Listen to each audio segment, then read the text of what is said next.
그러면 교수님, 녹내장을 빠르게 진단했다면 치료도 중요할 것으로 보이는데요. 녹내장 치료의 기본 원칙은 어떻게 되나요? 맞습니다.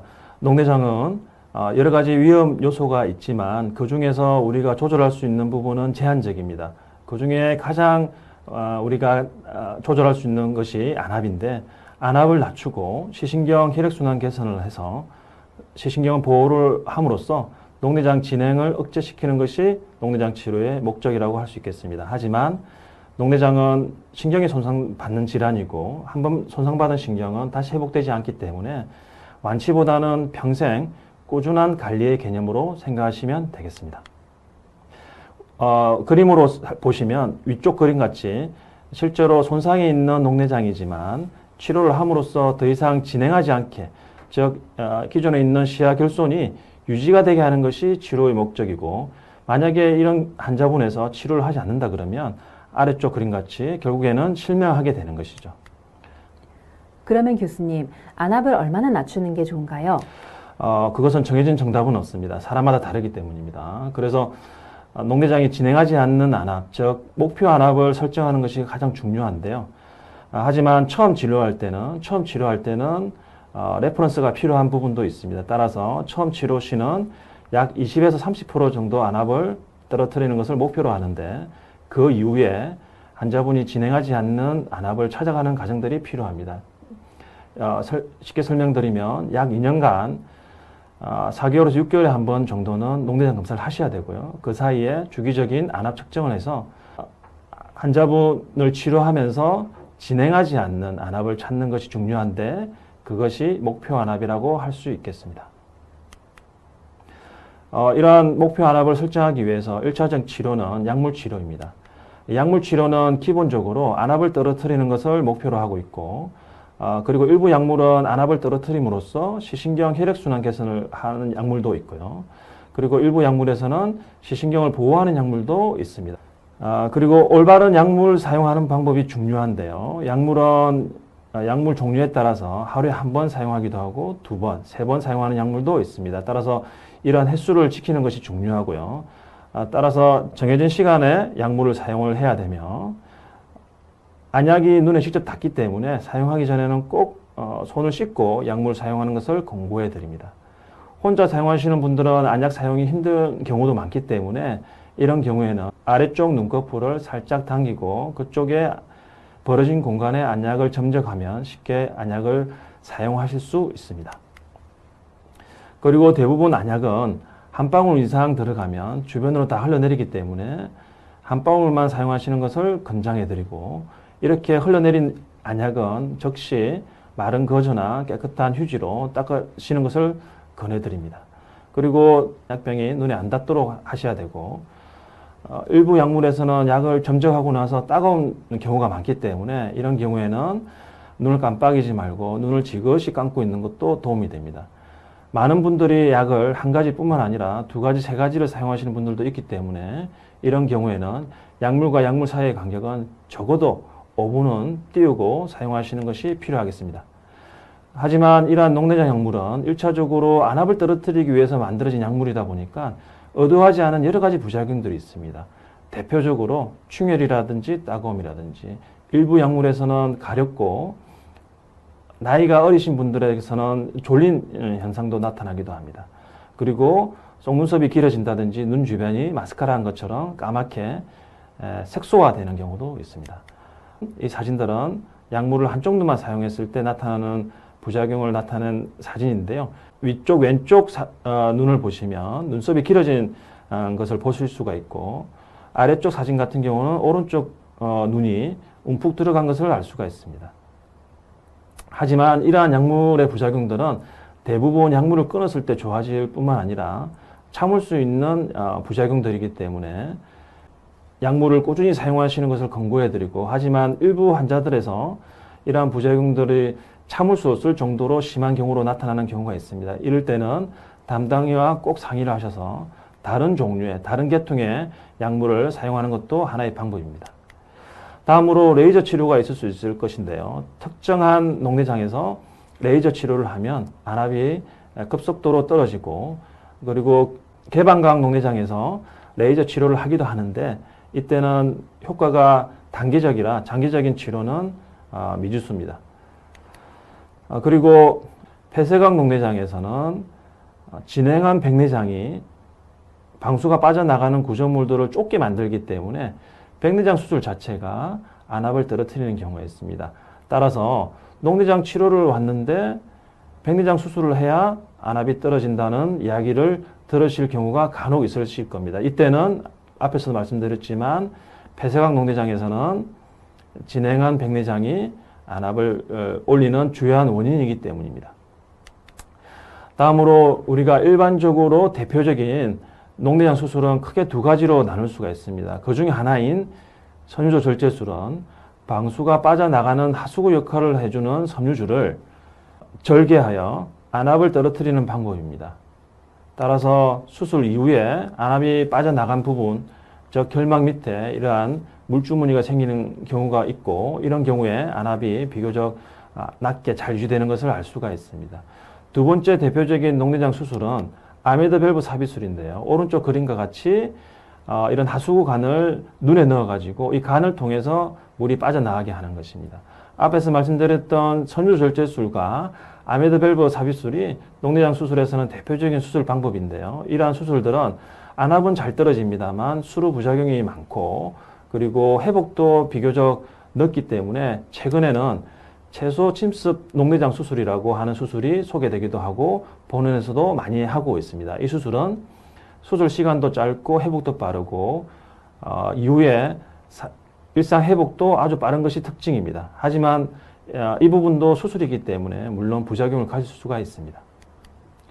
녹내장 수술의 특징은 계획했던 대로 안압을 낮추는 것은 정말 어렵습니다. 따라서 수술 이후에 너무 낮거나 높으면 조정하는 과정이 분명히 필요하고요. 수술이 초반에는 잘 됐지만 방수가 지나가는 길이 다시 막히는 경우가 있습니다. 따라서 막히면 아래쪽 그림과 같이 두 번, 세 번의 수술이 필요한 경우가 있습니다. 그리고 수술을 받는다고 해서 시력이 좋아지는 것은 아닙니다. 녹내장 수술은. 앞에서도 말씀드렸지만 녹내장은 신경이 손상을 받아서 시야가 줄어들고 이렇게 줄어든 시야는 다시 회복이 되지 않습니다. 그럼에도 불구하고 치료하는 목적은 더 이상 시야 손상이 더 나타나지 않고 시력이 떨어지지 않게 하기 위해서 치료를 하는 것입니다. 따라서 수술을 받는다고 해서 시력이 좋아지는 것은 아니고 최대한 지금 시력과 시야를 유지하는 것이 목적이라고 생각하시면 되겠습니다. 앞에서도 말씀드렸지만 수술이 처음엔 잘 됐다고 하더라도 5년, 10년 지나서는 그 부분이 막힐 수 있기 때문에 절대로 안심을 할 수는 없고 하지만 약으로 조절이 안 되거나 약의 부작용이 있거나 약물로 치료를 함에도 불구하고 빠르게 진행하는 녹내장에서는 수술적 치료가 확실한 녹내장을 억제시킬 수 있는 좋은 방법입니다. 따라서 이런 분들에서는 꼭 수술적 치료를 해야 합니다. 네, 교수님. 많은 환자분들이 궁금해하는 부분 중에 하나입니다. 녹내장에 좋은 올바른 생활 습관은 어떻게 되나요? 네, 정기적으로 안과 검진을 하시는 것을 추천해 드리고요. 특히나 가족력이 있는 경우에는 4배에서 8배까지 녹내장 발생이 높기 때문에 정기적으로 안과 검진을 하시는 것이 필요합니다. 또한 녹내장에서는 항산화제가 도움이 되기 때문에 비타민 C와 E가 많이 포함되어 있는 채소라든지 과일을 섭취하시는 것을 권고해 드리고요. 담배 같은 경우는 시신경으로 가는 혈류의 공급을 차단시키기 때문에 반드시 검연을 하셔야 되고 음주 같은 경우에는 감하시는 경우에는 녹내장에 안 좋은 영향을 줍니다. 따라서 절주를 하시는 것을 권장해 드립니다. 또한 남자분 같은 경우에는 넥타이라든지 혁띠가, 허리띠가 복압을 올려서 안압을 올리는 경우가 많습니다. 따라서 녹내장이 있는 분들에서는 이러한 부분들을 느슨하게 하시는 것이 좋습니다. 그리고 운동도 녹내장에서 많은 도움이 됩니다. 특히나 안압을 떨어뜨릴 뿐만 아니라 시신경으로 가는 혈류 공급을 좋게 해주기 때문에 운동을 권장해 드리는데요. 하지만 모든 운동이 다 좋은 건 아니고 유산소 운동이 녹내장 환자에서는 도움이 됩니다. 대표적으로 자전거 타기라든지 달리기, 등산, 계단 오르기, 골프 이러한 유산소 운동이 도움이 되고 하지만 거꾸로 매달린다든지 물구나무 서기라든지 역기를 든다든지 그 다음에 윗몸 일으키기를 한다든지 이러한 부분들은 복압을 올릴 수 있고 2차적으로 안압을 올릴 수 있기 때문에 권장하지 않습니다. 그리고 수영도 아주 좋은 운동인데요. 하지만 수영할 때 수경이 너무 타이트하거나 작은 걸 낄 때는 안압을 올 수 있기 때문에 피하셔야 되고, 최근에 많이 하고 있는 요가도 이러한 고양이 자세라든지 물구나무 자세들은 피하시는 게 좋습니다. 지피지기면 백전백승이라고 그랬습니다. 따라서 녹내장이라고 하는 질환에 막연한 두려움보다는 녹내장에 대해서 정확하게 아시고 본인의 질환에 대한 정도를 정확하게 파악하시는 것이 도움이 될 것이고, 또한 민간요법이라든지 알려져 있지 않는 치료법에 너무 의존해서 집착하는 것은 금해야 될 것 같습니다. 그리고 안압 변화라든지 작은 검사 결과에 너무 일희일비하지 않는 것을 권해드립니다. 교수님, 더 자세히 녹내장을 알고 싶으면 어떻게 하는 게 좋을까요? 네, 녹색창에 한국녹내장학회를 검색해 보시면 한국녹내장학회 홈페이지가 이렇게 나오고, 그리고 환자분들이 궁금하실 만한 부분에 대해서 우리 한국녹내장학회 회원 여러분, 특히 여러 교수님들이 다양하게 설명을 해 두었습니다. 특히나 커피에 대해서 궁금해 하시면 제가 적어 놓은 설명을 읽어보시는 것도 도움이 되실 것입니다.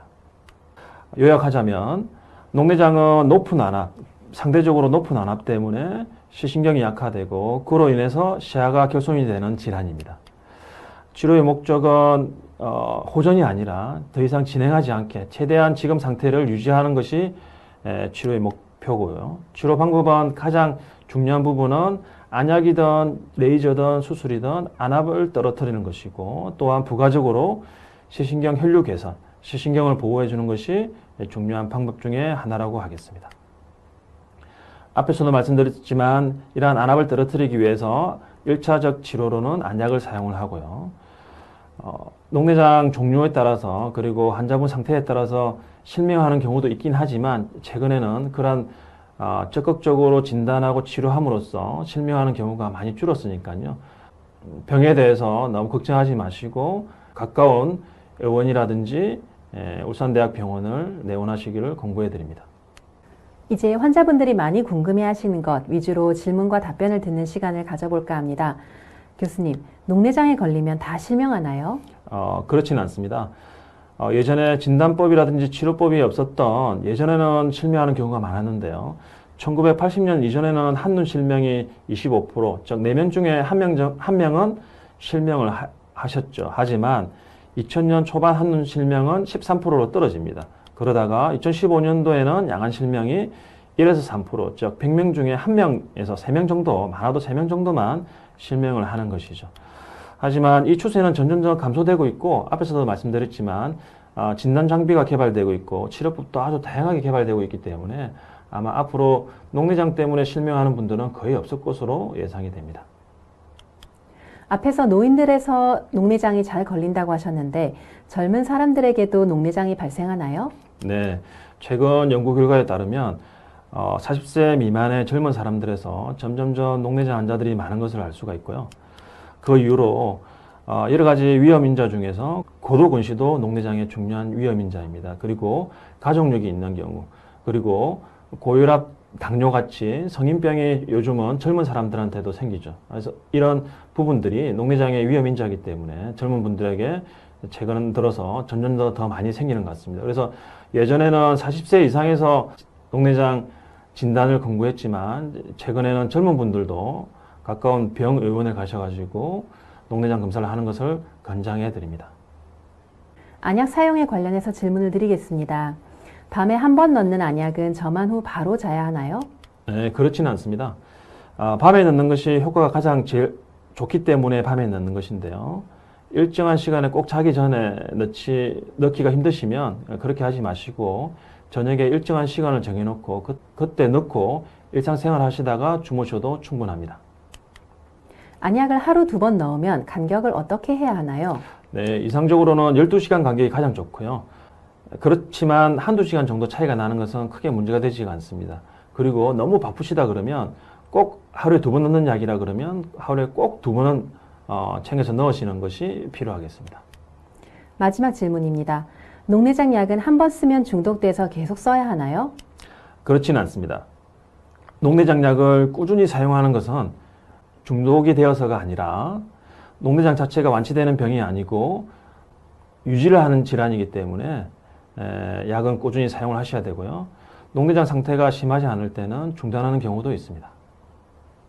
이번 영상을 통하여 모든 궁금증을 해소하기는 힘드셨을 것입니다. 하지만 외래에서는 시간적인 제한으로 설명을 드리고 싶었으나 하기 힘든 내용들을 최대한 설명하고자 하였습니다. 다음에도 기회가 된다면 이러한 영상으로 보다 많은 환자분들이 궁금하신 부분에 대해서 최대한 설명드리도록 하겠습니다. 경청해 주셔서 감사합니다.